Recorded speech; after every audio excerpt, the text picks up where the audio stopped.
Hello. Oh, it works. Great. View is fantastic from up here. I'm up there. Before I begin, I just want to give a shout out to my mom.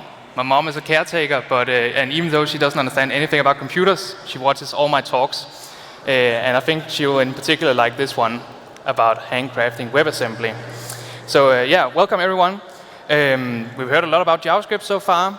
But now it's time to talk about WebAssembly, so hold on to your brains.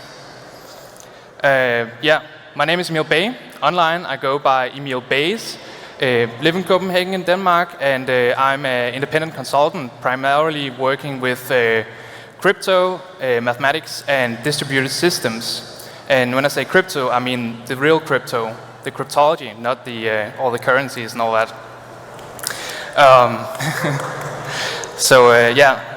I used to study math, but dropped out and all that, and now I work on software. So as I said, I was also here last year. I looked a little bit different, got a shave and a haircut. So WebAssembly. I quickly just want to get everyone on the same page. So we all understand what we are talking about here today. So WebAssembly, this is from the WebAssembly website. WebAssembly, often abbreviated WASM, is a binary instruction format for a stack-based virtual machine. Sounds very fancy, but we can just forget about that for today. We're not really going to use those big words. There's a lot of technical terms in here. So instead, maybe we just think a little bit about the word WebAssembly. Web and assembly. So you might already start to get some connotations like it must be a computer language where you can do something with maybe a web browser or something, but actually WebAssembly is neither very web nor very assembly. I don't know where this quote came from. I think I read it online somewhere. But it's not very web because in WebAssembly you can actually not do very much. You don't have access to any web APIs unless you explicitly give it access, and it's also not very assembly in the sense that it's not WebAssembly is not the code that's actually run on the machine. It's very close to the machine, but it's still an abstraction. So just to clear everything out. I have another couple of points about what WebAssembly isn't before we get to look at some code. First of all, from WebAssembly you cannot do syscalls, and what syscalls is like a fancy word for saying you cannot interact with the operating system unless you give WebAssembly explicit access. And explicit access has to go through JavaScript as it is today. So from WebAssembly you can only do the things you can in JavaScript, and only if you give it explicit access. It also does not give you any new hardware access. And the reason I have this one on here is that people, so the whole story about WebAssembly is that you can take your native programs and you can compile them to WebAssembly, and then you can run in a web browser. But that gives people in my experience, that gives people the impression that they can just take any native app, like a Bluetooth library, put it into, compile it with Emscript or whatever, into WebAssembly and run it in browser. But that's not how it works. So you also don't get no new hardware access. So actually, there's no magic. It's just pure computation, WebAssembly. So okay, there was a lot of negativity. So what is WebAssembly? Well, one thing I'm extremely excited about in WebAssembly is that we have 64-bit integers.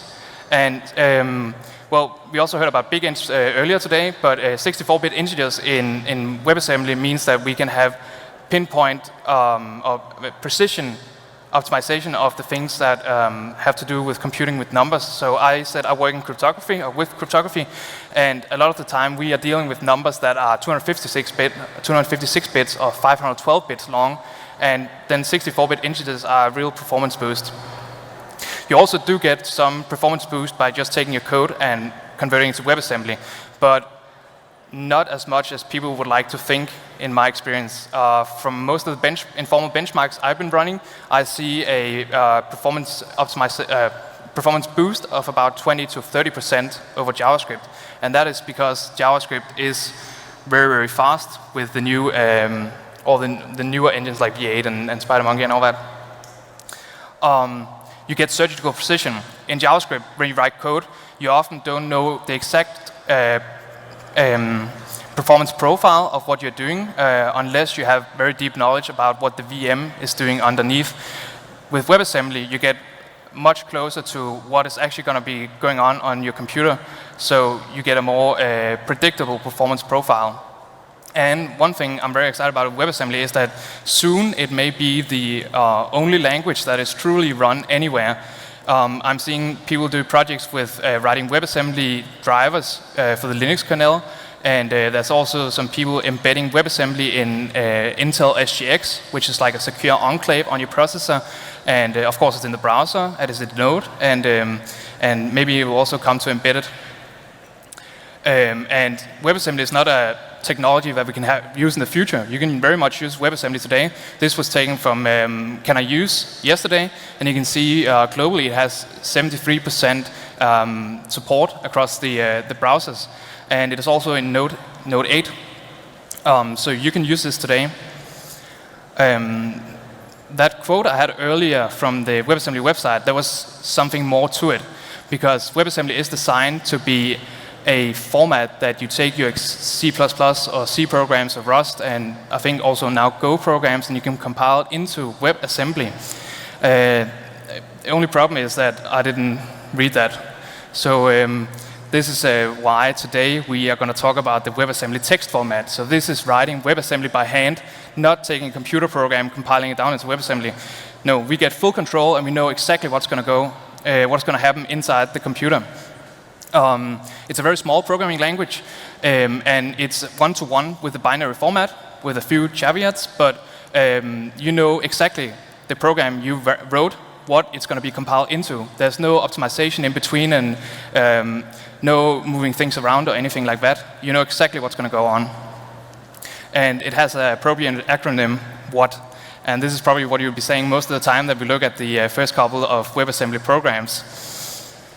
So I just also want to make clear that what the programming language we're going to look at next is an official language from the WebAssembly working group.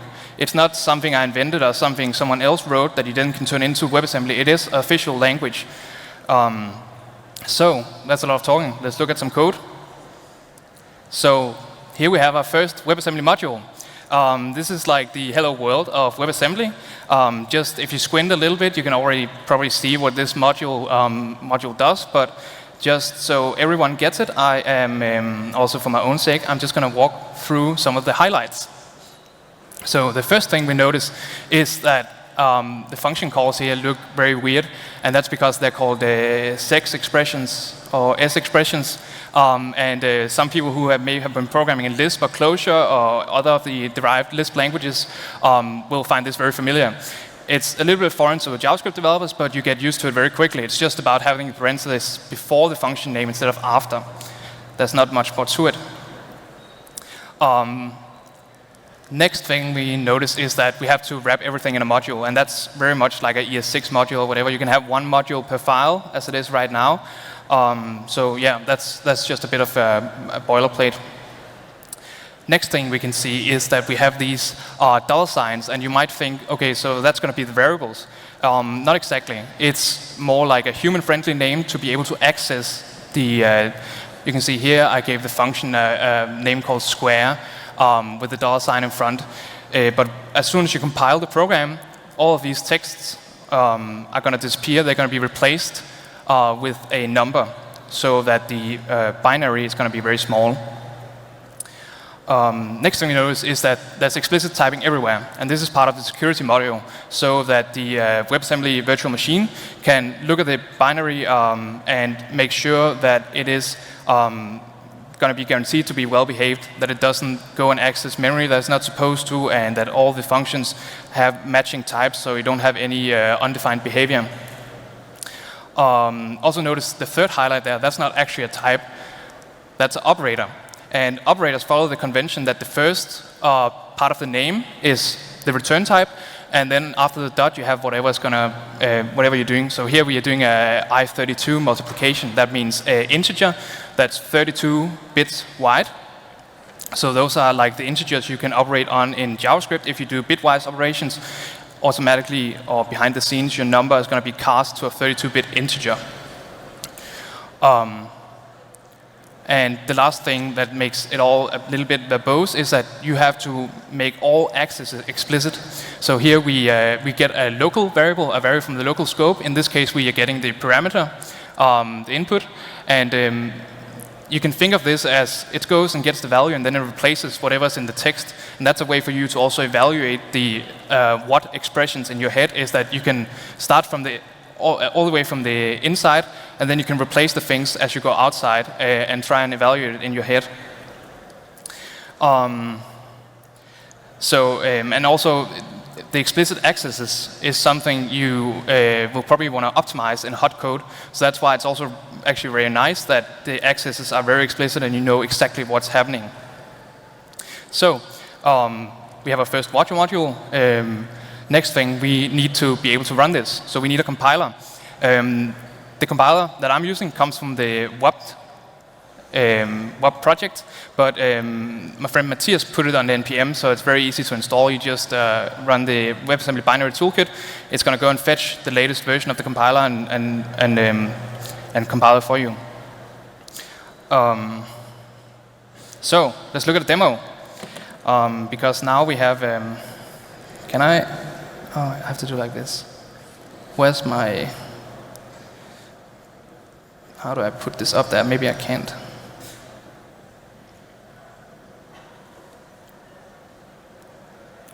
There we go. Okay, so I have my little terminal here, and I have this the square function here. So we can look at this. It looks a little bit different because that's the way I usually program the WAT modules. You can see the parentheses are a little bit messed up, but that's because I have a tool in my editor to help me out writing WAT code. Next thing is that we're going to use the WAT to WASM compiler. Give it a square function, and now we have the square.wasm file there, and we can take a look at it. This is a binary file, so I'm going to use hexdump with the C option, and came from square.wasm.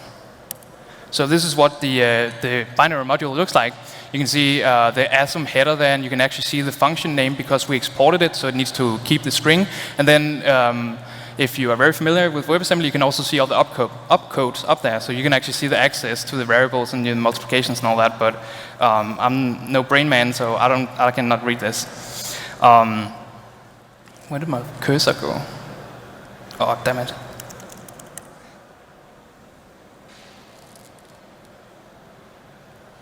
How do I escape? There we go.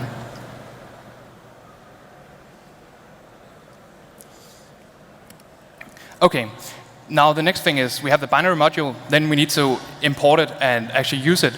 So this is the boilerplate from the JavaScript side that you use to read out the WebAssembly module. Now this looks very complicated to me. I have a very weird definition of what's complicated. So this is also packaged up in a tool that you can use. From NPM, you can install WAT to JS, which takes your WAT module, compiles it down to WASM, and then wraps it in a JavaScript function or a JavaScript module, so you can import that directly instead of having to go and fetch the WebAssembly module and do the instantiation and all that. So the way you would do that is you would call WAT2JS with your WebAssembly file, and then it's going to output a JavaScript file. So let's have a look at that.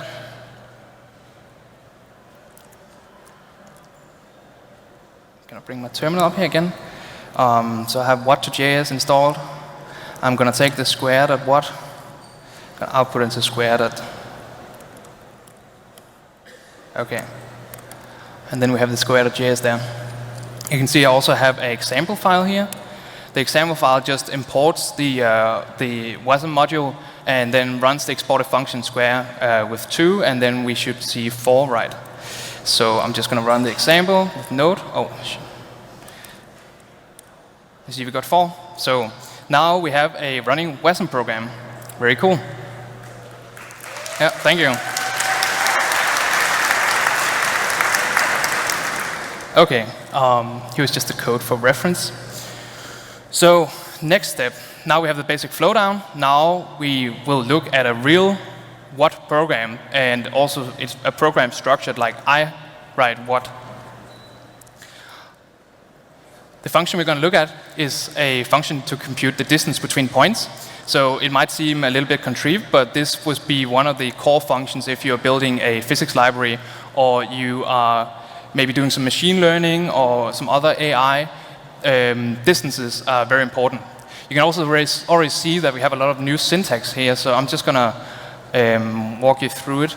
The thing I said before about the brackets is that I have this plugin that is out there for pretty much all the most common editors called PAR-Infer that helps you set the brackets. So instead of me having to type out the brackets manually, it decides where the brackets are supposed to be put based on indentation. So that's what you also know from Python, where indentation is what decides how things are scoped. So here's the little tour of this module. You can see up in the top that I give it a name, F64, and that's like the WASM convention. That's how I like to name my functions, so I know what the return type is. You can also see the return type is F64. F64 means double floating point. That is exactly what numbers are in JavaScript, so this is exactly like a number in JavaScript where you have decimal places. Then you can see I defined some local variables. These local variables have to be all the way at the top of the function.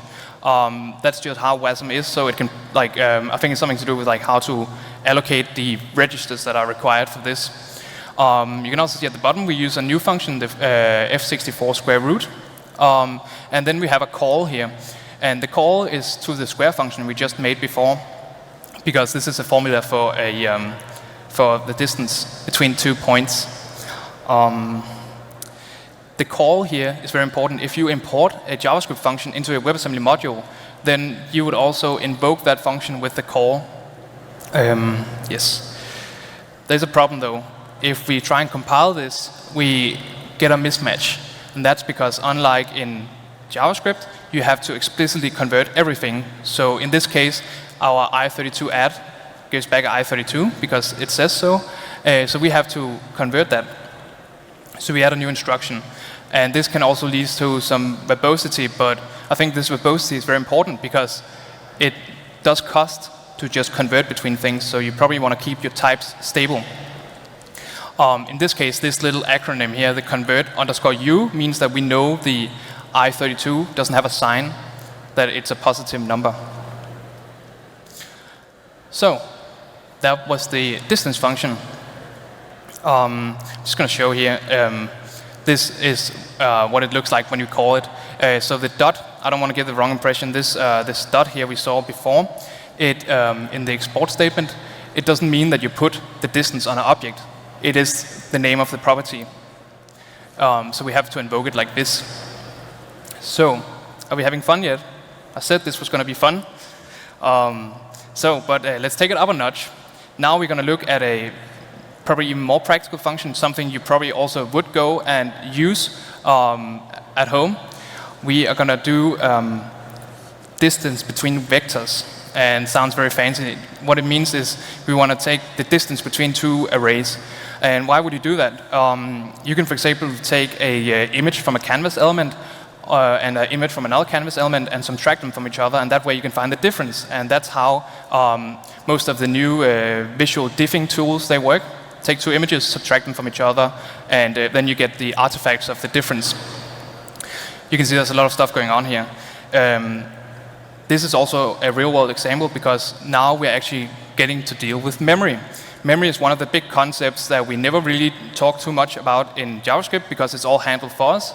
But in WebAssembly, you have to be extremely explicit. You have to allocate the memory yourself. You have to manage it yourself, and you only get one piece.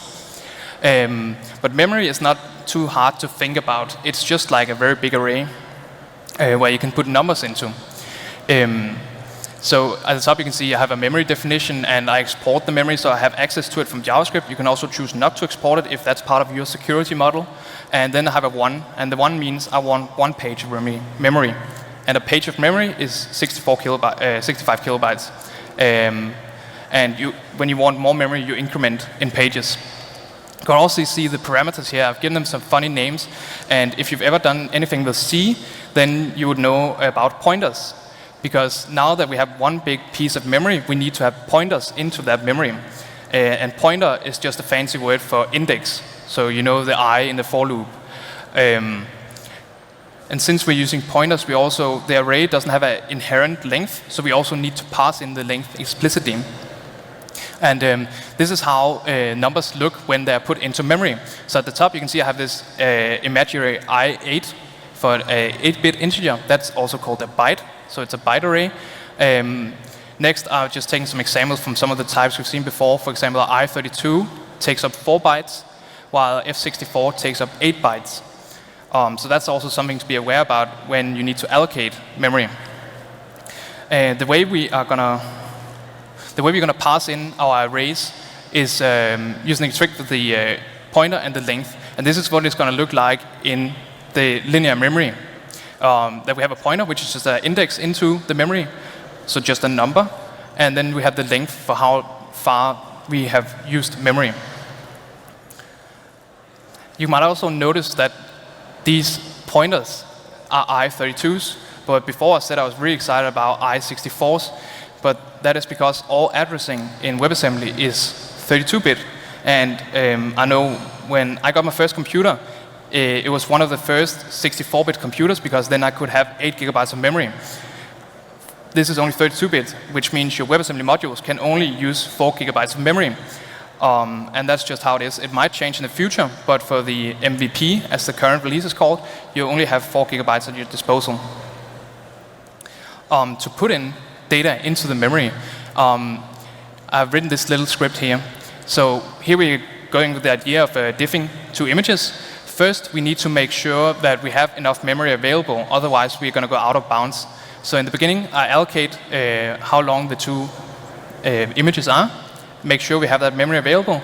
Then I remember a pointer to where I'm going to put the first image, like we had in the in this graphic. And then I set the image. You can just set it directly if you copy typed arrays in. And then I increment the offset, because now we put the first array in the beginning, and then after that we put the second array. And you can see in the end here, I then call the function with the arguments we just saw. In this case, this is just going to give me back a single number. But if I wanted to, for example, return the difference between the 2 images, I could also pass back a pointer, which is just going to be a number. So that number I can use to go into the WASM memory and read out what the difference image is. One way to get image data, for example, with a canvas, is like this. So here we get the image data. You have loaded the image in on your own. You can find that on MDM or wherever. And the image data has a data property, which is a uint8 array with RGBA in each of the cells. So that's an easy way to get started with this example. The next code is when you need to access the memory from inside WebAssembly, you need to be explicit about loading out things from memory, because loading from memory can also be very expensive. You can also see here that because the pointer is just a number, when I want to go to the next element, I need to add 2 numbers together. So here we load 2 bytes, and you can see I have again this _u because it's unsigned bytes. Unsigned is not something I decided. That's, as you can see here, claimed uint8 array. That's just because of the way of the data I was loading. Last thing we need here is that we want to iterate over the whole array. So the way we do that is with something called, of course, a loop. But a loop in WebAssembly is a little bit different than the loops you know from JavaScript. Because in WebAssembly, it's about branching. In JavaScript, we also have branching. We have continue and we have break, which are 2 ways to branch inside a for loop or inside a while loop or whatever. So in this case, you can look at this loop as kind of like a do while. So we go into the loop, and then we execute our code, and then at the end, we have a conditional branch. So that means we are going to go back to the label continue if our condition over here is true. So in this case, I am just incrementing the offset, and then I'm checking that the offset is still less than the length, so we don't read out of bounds. Reading out of bounds is one of those notorious errors, security bugs that you get all the time in C programs, and you will also get that in WebAssembly if you're not careful. So that was the distance function, and this is actually I think a real-world example. I have used this to implement a machine learning algorithm called k-means, which you can use to find primary primary colors and images and that kind of stuff. And I want to reiterate that this is not just for fun. I mean, we had fun, right? But it's not just for fun.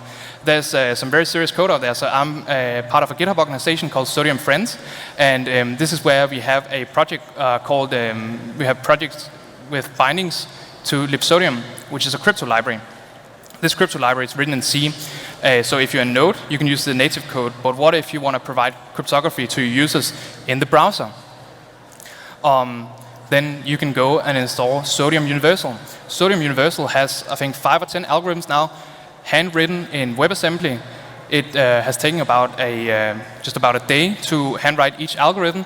They are about a couple of thousand lines of code, but this is actual in production now. Sodium Universal has about 2,000 downloads on NPM a week, and it has even more downloads from unofficial channels, like it's built into the bigger browser, and those don't show up in statistics. So I see I have just 4 minutes left. I actually have something very exciting I want to show you. So this thing about writing WebAssembly, it can quickly become very repetitive. This is some real-world code from the libsodium project, from Sodium Universal. This is a function called from a function called xcharchar, which is a symmetric crypto function. And you can see it's really dense code. It's hard to read, and it's very repetitive. So what if, like, it would be a lot easier if you could just define a function and call that function and maybe search and replace. And you can do that. It's called macros in C. It's not built into WebAssembly, but WebAssembly, the WAT format, is very, very easy to parse. So I built my own little preprocessor for WebAssembly. So you can see here, it's pretty intuitive. You can define macros, and these macros are like search and replace. So suddenly, the big function that's very hard to read becomes a lot more manageable. I'm not really sure what I want to call this project yet. It's not public. I was thinking something like "what up" or something like to that extent. But if you have good ideas, I'm all for it on Twitter. So yeah, this was a little sneak peek of the future. And that's all I had to say. Thank you.